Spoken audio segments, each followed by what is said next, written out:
네, 죽음을 통해 배우는 신앙. 오늘은 특별히 이삭이라고 하는 우리가 잘 알고 있는 이 족장의 또 대표였던 이 이삭을 통해서 하나님의 말씀을 듣고자 합니다. 신대월 시절에 서울의 아주 큰 유명한 교회에서 청소년부를 맡고 있었던 제 친구에게 들은 이야기입니다. 이 한 장로님의 그 고백에 관한 이야기인데요. 지난주에 우리 고3 친구들이 대학 수학능력 시험을 치렀습니다. 이 수능이라고 하는 시험은 우리 한국을 사는 청소년들에게 인생 일대의 가장 중요한 시험입니다. 그러다 보니까 이 교회의 그 장로님도 이 수능 시험을 볼 때까지, 이 시험을 보기까지는 이 자녀로 하여금 교회에 다니는 일보다 또 신앙생활을 하는 것보다 공부에 매진해라, 그렇게 지도를 하셨답니다. 그리고 수능이 다 끝나면, 그리고 대학에 입학하면 그 다음부터 교회를 다녀라, 이렇게 지도하시려고 했다는 겁니다. 그런데 수능이 끝났습니다.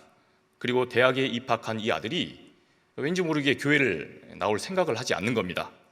그래서 걱정스러운 마음에 장로님이 말했습니다. 이제는 너 교회 나가야지. 그러자 한참을 아주 진중한 표정을 이 아들이 짓더니 망설이면서 싫어요, 단호하게 이야기를 하더랍니다. 이 아들의 말이 장난이 아니다 싶어서 이 걱정스러운 이 아버지 장로님이 말했습니다. 너 정말 앞으로 인생 어쩌려고 그러냐? 그러자 아들이 여기에 퉁명스럽게 화를 내면서 이렇게 받아치더랍니다. 아빠가 저를 그렇게 키웠지 않습니까? 여러분 어떻게 생각하십니까? 아마 믿음의 부모라면 누구나 우리 자녀들을 위해서, 그 자녀들의 신앙을 위해서 기도할 겁니다. 우리의 자녀들이 하나님을 인격적으로 만나고 또한 주의 말씀 안에서 그 인생의 뜻을 반듯하게 세우며 살기를 누구나 기대할 겁니다. 그러나 이러한 기대와는 다르게 자녀들이 믿음에서 점점 멀어집니다. 또한 자식들 간에 우리 하나님께서 사랑해서 주신 그 형제 자매 간에 다툼과 불신으로 얼룩져 살아간다면 이것을 지켜보는 그 부모의 심정은 얼마나 무너지겠습니까? 오늘 말씀에서는 이러한 부분에 있어서 우리가 신앙적으로 타산지석을 삼아야 할 그런 한 인생이 나옵니다. 바로 이삭이 그 주인공입니다. 여러분, 이 이삭이라고 하는 사람이 누구입니까? 믿음의 조상, 이 아브라함의 100살 때 얻은 아주 귀중한 아들이었습니다. 너는 앞으로 복이 될 거다, 그러한 하나님의 약속의 통로, 그 복음의 대통을 이어받을 아주 귀중한 자녀였던 겁니다. 그런데 유감스럽게도 그의 그 삶과 죽음을 살펴보게 되면 어딘지 모르게 아쉬움이 남습니다. 우리는 약속의 통로로서 살아가야 했지만 그러한 부분에 아쉬움을 남겼던 이 이삭이라고 하는 사람, 그를 통해서, 그의 삶과 죽음을 통해서 아주 중요한 신앙의 교훈을 나누고자 합니다. 우리가 잘 알고 있는 대로 이 이삭의 아버지 그 아브라함은 믿음의 조상이라고 불립니다.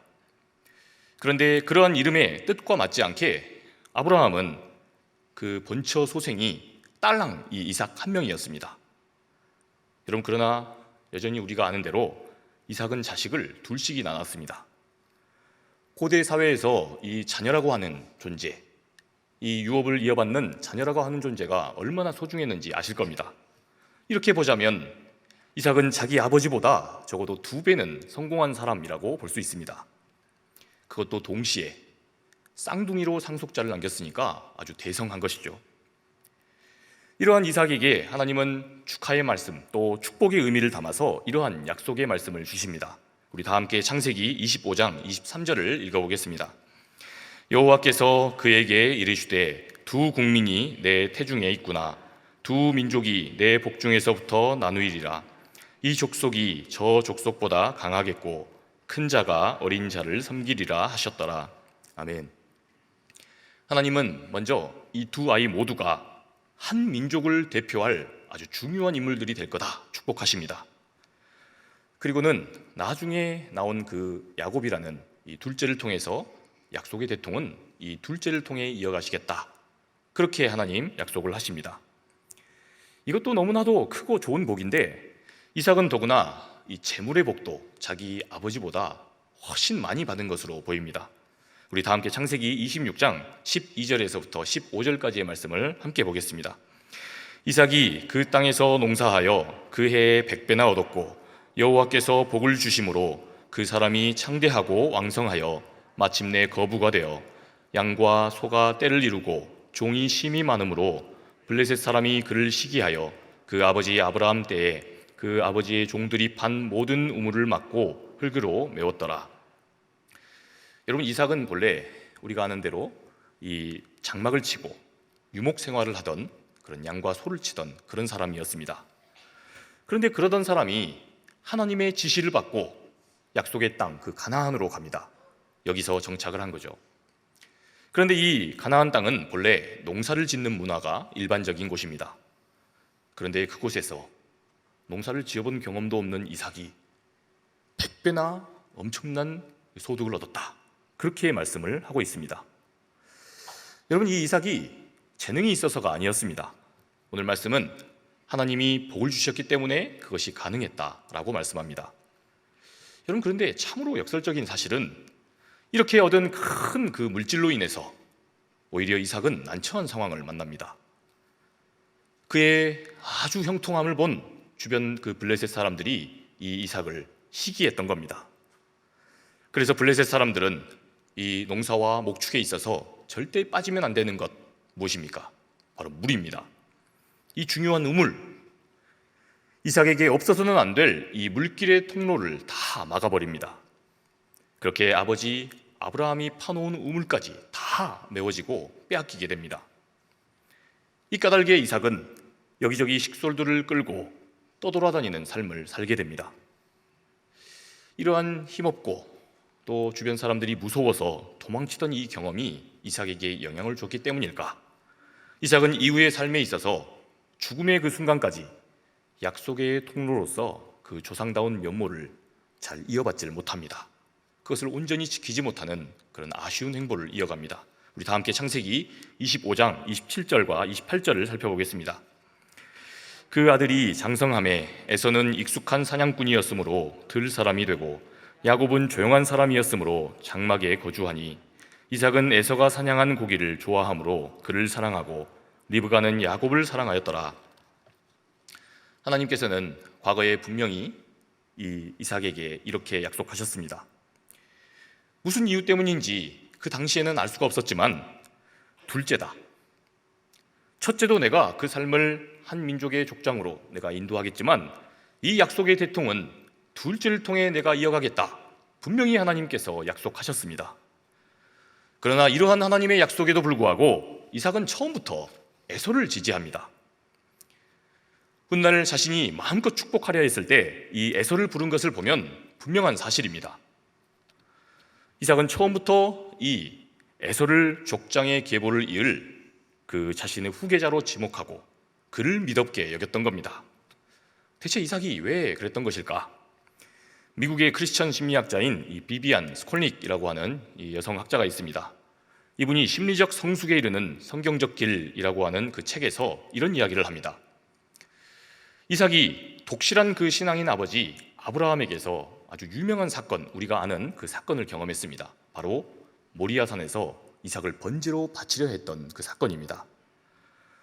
이삭은 이때 아주, 사실 결과는 여호와 이래로 아주 훈훈하게 끝났지만 이 사건에서 이삭은 크나큰 심리적 외상을 경험했을 거다, 스콜닉은 그렇게 이야기합니다. 자신을 제물로 바치려 했던 그 아버지의 신앙적인 행동이 한편으론 훌륭하다고 여겼습니다. 그러나 그러는 한편으로 무의식적인 충격을 받았을 것이라는 게 바로 스콜닉의 이야기입니다. 이로 인해서 이삭은 어떤 성격으로 자라났느냐? 독실한 아버지의 그 신앙적 기대에 부응코자 애썼습니다. 그러나 그러면서도 다른 한편으로는 여기에 마음속으로 반항하고 일탈적인 그런 자유를 갈망하는 그러한 아들로 성장했을 거라는 겁니다. 이삭에게 이 큰아들 에서라는 존재는 그러한 열등감을 해소할 수 있는 자녀였습니다. 자신은 어떤 사람입니까? 하나님이 택하신 족장으로서 늘 장막을 지켜야 합니다. 이곳을 벗어나면 안 됩니다. 그리고 신앙적인 규범에 늘 매여 있어야 하는 자기와는 다르게 에서는 자유분방한 아들이었습니다. 그래서 이삭은 들에서 능숙하게 사냥을 해오던 그 들사람 에서를 편애하게 됐던 겁니다. 에서가 자유롭게 사냥해온 그 전리품, 고기로 만든 별미를 탐닉하면서 말입니다. 여러분, 우리가 이 스콜릭의 이야기를 굳이 따르지 않는다 할지라도 우리가 이 본문 말씀을 자세히 묵상해 보면 충분히 이 이삭의 마음이 이해가 됩니다. 성경에 증언된 대로 이삭은 늘 족장의 대표지만 힘이 약해서 이 블레셋 사람들에게 쫓겨다녔습니다. 생존에 너무나도 중요한 그 우물을 빼앗기면서도 단 한마디를 하지 못하고 그런 통에 마음속에 울분이 쌓였을지 모릅니다. 그러니 이삭은 하나님이 야곱을 통해 내가 믿음의 대통을 이어가겠다 약속을 하셨지만, 그러나 이삭은 합리적인 자기 판단에 따라 움직입니다. 다시 말해 이 에서의 강하고 와일드하고 그 거친 성격과 그 유능한 힘을 동경했다는 겁니다. 하나님의 사람들이 언제까지 이 세상 사람들에게 그렇게 쫓겨다녀야 합니까? 이 체면 구겨지게 말입니다. 이번엔 지금 하나님께서 잘못 보셨습니다. 마땅히 믿음의 대통을 유능하게 인도할 사람이라면 힘이 있어야죠. 약하디 약한 이 야곱이 아니라 이 에서와 같이 힘이 있어야 맞죠. 자신의 눈에 보이는 그 인간적인 시선과 그러한 가치 판단으로 하나님의 말씀을 앞서서 그렇게 결정하고 행동했다는 겁니다. 이처럼 이삭은 하나님의 그 약속이 어떻게 자신의 아들들을 통해서, 그 아들들의 삶을 통해서 실현될까, 여기에 별로 관심이 없었습니다. 오히려 자신의 그 현실적인 그런 계산에 입각해서 더 우월하고 유능한 자식에게 자신의 마음을 빼앗기고 있었던 겁니다. 여러분, 이러한 모습은 오늘날 믿음의 부모로 산다고 하는 우리들의 모습과도 별반 그렇게 다르지 않습니다. 우리도 교회 안에서 신앙적인 규범과 그러한 가치 판단을 아주 중요하게, 그렇게 충실하게 사는 것처럼 삽니다. 또한 자녀에 대한 태도에 있어서도 너 열심히 교회에 다녀야지, 봉사도 해야지, 이러한 신앙적 규범을 중요시하는 것처럼 보입니다. 그러나 정작 우리의 일상의 삶에서는 여전히 세상적인 가치 기준과 그러한 관심을 안 믿는 부모들과 똑같이 그렇게 판단하고, 또한 자녀들이 하나님 말씀 안에서 사는 그러한 일보다 세상에서 인정받는 그러한 실력과 그 조건을 갖추는 일을 더 중시하며 산다는 겁니다. 앞서 말씀드렸던 그 모교회 장로님의 자녀처럼 말입니다. 여러분, 이와 같은 그 이삭의 행보가 결국에 어떠한 비극적인 결말을 맞게 됩니까? 하나님의 그 약속을 제껴놓고 에서를 축복하기에 이릅니다. 그것이 바로 오늘 이 본문 말씀의 결과를 만들어낸 겁니다. 우리 다 함께 오늘 본문 말씀인 30절에서 32절을 읽어봅시다. 이삭이 야곱에게 축복하기를 마침에 야곱이 그의 아버지 이삭 앞에서 나가자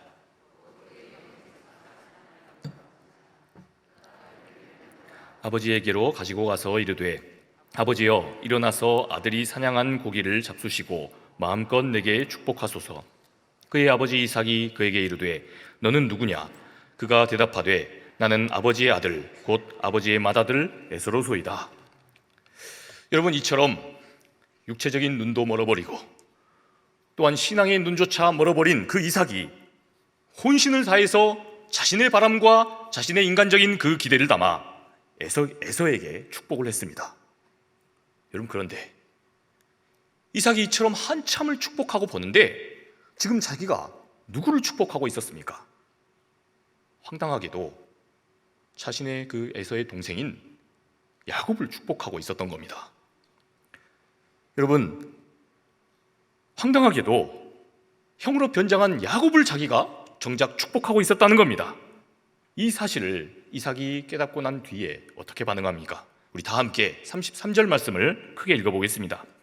이삭이 심히 크게 떨며 이르되, 그러면 사냥한 고기를 내게 가져온 자가 누구냐?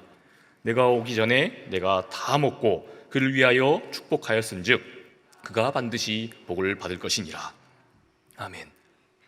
여러분, 지금 이삭은 이 사실을 알게 되고 나서 심히 크게 떨었다라고 했습니다. 여러분, 왜 이삭이 심히 크게 떨었던 걸까요? 화가 난 이 큰아들 에서가 자기를 축복하지 않고 동생을 축복했다고 아버지에게 해코지할까 봐 그랬겠습니까? 여러분, 아닙니다. 결국엔 하나님 뜻대로 됐기 때문입니다.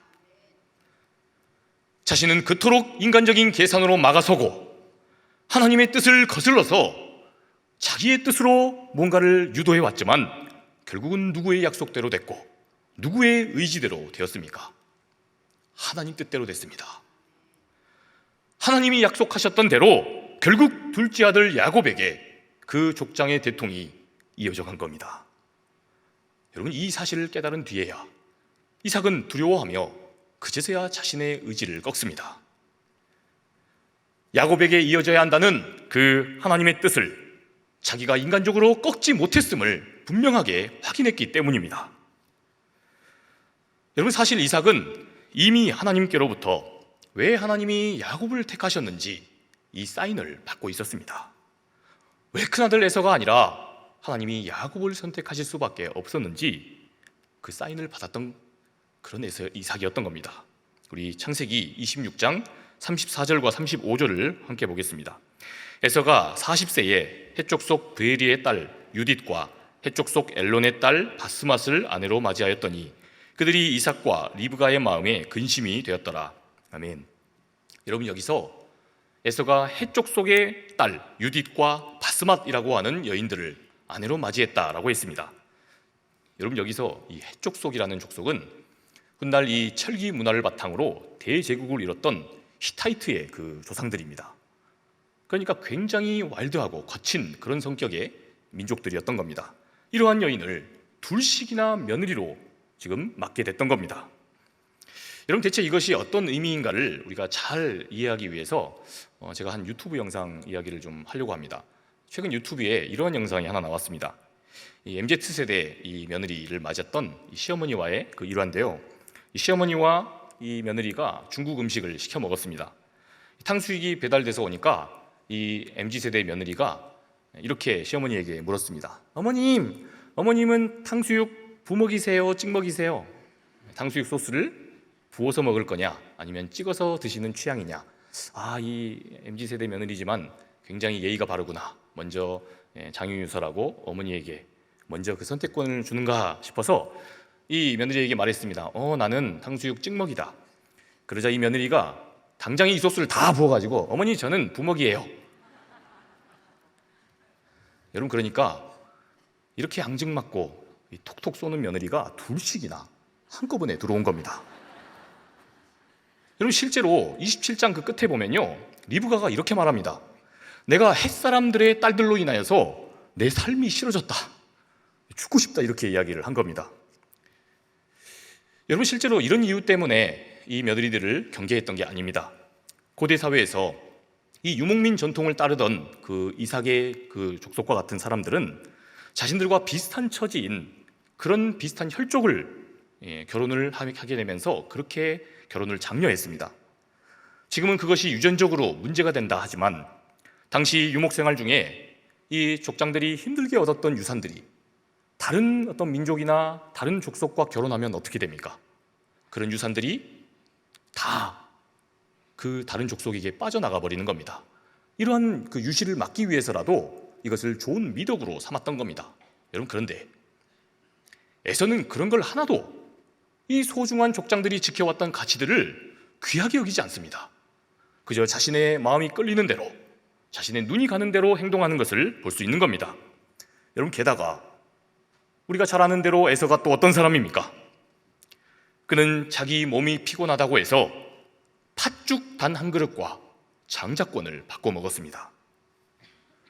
물론 속이는 이 야곱도, 늘 남을 속이며 발뒤꿈치나 잡는 야곱도 훗날 하나님께 다듬어져야 할 것입니다. 그러나 에서는 확실히 더 미덥지 못한 사람이었음에 틀림이 없습니다.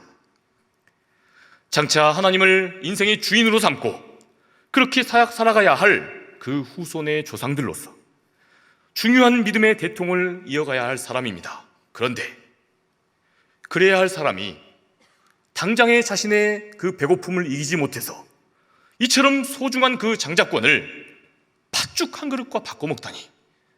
여러분, 이런 사람을 하나님께서 세우시면 어떻게 믿음의 대통을 온전히 이어가겠습니까?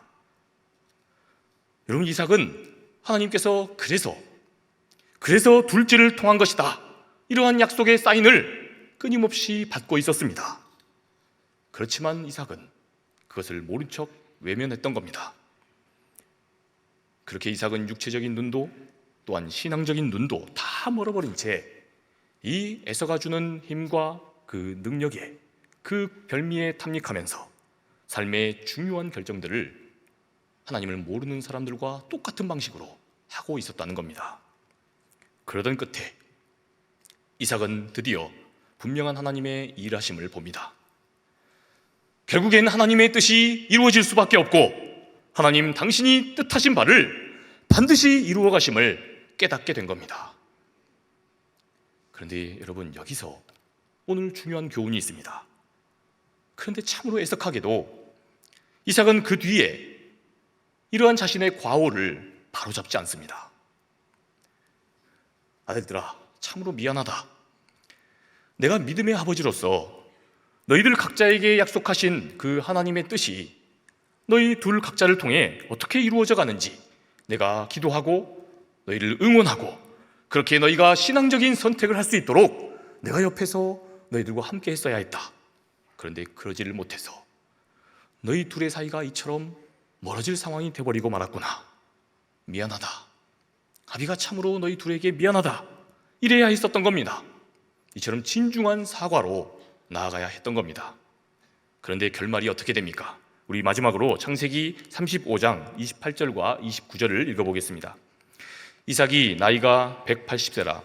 이삭이 나이가 많고 늙어 기운이 다함에 죽어 자기 열조에게로 돌아가니 그의 아들 에서와 야곱이 그를 장사하였더라. 아멘.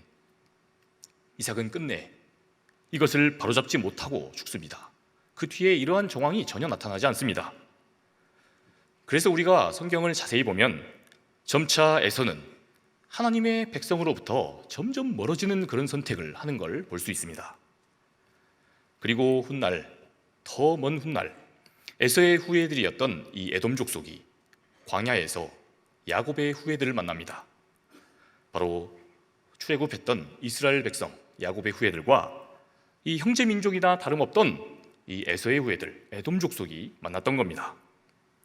그런데 이때 이들은 적대 관계로 그렇게 나아갑니다. 서로의 길을 막아서고 그 이후에도 지속적으로 이스라엘의 적으로 이 에돔이 등장하게 됩니다. 사랑하는 여러분, 우리가 정말 깊이 생각해 봐야 할 문제입니다. 우리가 우리 인생 마지막 자락에서 우리의 자녀손들이 하나님의 말씀 위에 자신의 인생의 뜻을 세우고 우리 부모의 세대보다 하나님을 더 아끼고 더 사랑하고 그렇게 살아가는 삶, 서로를 위해 아끼며 살아가는 삶을 사는 것보다, 그것을 보는 것보다 중요한 일이 우리에게 어디 있겠습니까? 우리 한 가지 이야기로 말씀을 마치고자 합니다. 중국의 한 동네에 린허핑이라고 하는 아주 부유한 마담과 한 아들이 살고 있었습니다. 이 린허핑이라는 여인은 날마다 마작과 유흥에 빠져서 그렇게 나날을 보냈습니다. 게다가 그녀는 굉장히 무례한 사람이었습니다. 자기보다 좀 못하다고 여기고 또 가난하다고 여겨지면 그런 사람들에게 함부로 하는 그런 사람이었던 겁니다. 이러한 어머니에게 영향을 받았던 그 아들이었으므로 이 아들 역시 허랑방탕한 삶을 살고 있었습니다. 그러던 1920년 어느 날 이 푸조우의 천안당교회라고 하는 교회에서 열흘간의 집회가 열립니다. 이 집회에서 이 린허핑은 이웃의 초청을 받아서 우연찮게 그곳을 가게 됩니다. 그리고 그 자리에서 그녀는 예수 그리스도를 자신의 인생의 주님으로 영접합니다. 예수님을 믿게 된 이 린허핑이 제일 먼저 한 일이 뭐였느냐? 곧장 아들에게로 향했습니다.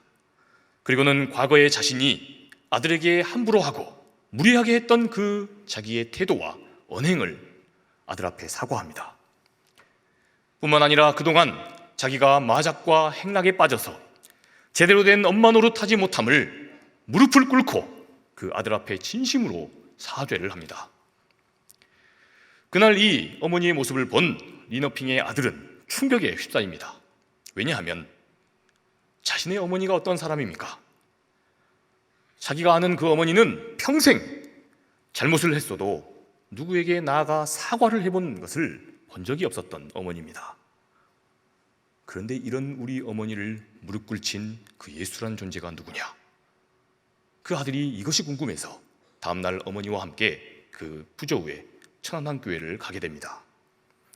바로 여기서 훗날 이 공산혁명 당시에 온갖 핍박 속에서도 꿋꿋하게 이 중국 교회를 지켜나간 훌륭한 지도자가 탄생합니다.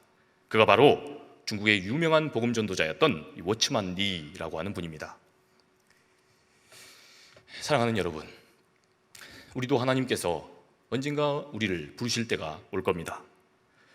그런데 바로 그때에 우리가 진정 세상에 남겨야 하는 것은 재산도, 또한 훌륭한 업적도, 그리고 명예도 아닙니다. 함께 살아가고 있는 우리의 가족들, 우리를 오늘 만나는 그 모든 사람들에게서 어떻게 주님의 말씀이 성취되었는지, 어떻게 하나님의 그 말씀이 이루어졌는지, 이것을 목격하고 이것을 기대하는 것, 이것만 우리 인생에서 가장 찬란하게 남습니다.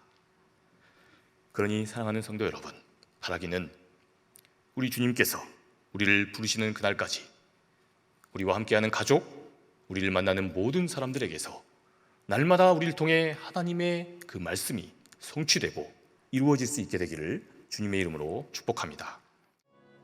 사랑의 하나님, 말씀을 주시니 참으로 감사합니다. 살아가다 보면 우리의 인간적인 계산과 합리적인 판단이 우리 주님의 말씀의 원리보다 합당하다고 여겨지는 때가 있습니다. 그러나 그럴 때마다 주님의 약속의 말씀이 오로지 우리의 삶을 통해서 성취되기를 바라고 원하는 우리가 되게 하여 주시옵소서. 그렇게 우리 한 사람 한 사람 주님의 이름으로 모인 교회가, 주님의 이름으로 행하는 모든 일들이 우리의 자녀손들과 이 세상의 본이 되므로 날마다 주님의 구원의 역사가 끊이질 않게 하여 주옵소서. 그렇게 하실 신실하신 약속의 하나님만을 찬양하오며 우리 주 예수 그리스도의 이름으로 기도합니다. 아멘.